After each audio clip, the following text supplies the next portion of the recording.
เราไม่ผ่านบ้านที่นอกบ้านไก่เพื่อนนะครับก็ได้ด้านบนด้านล่างสุดก็ได้ทำให้ดูประมาณ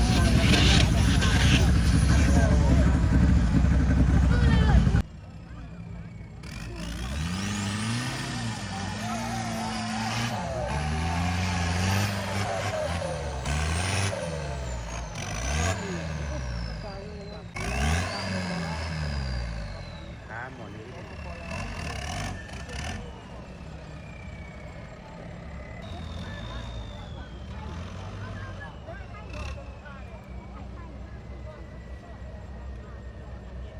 สู้ๆลุยที่ลงซาอะไรคันนี้เนาะทีมนี้ลงซา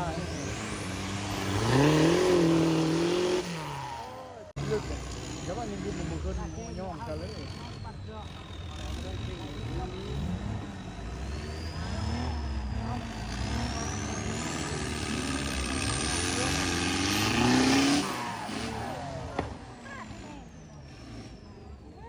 เ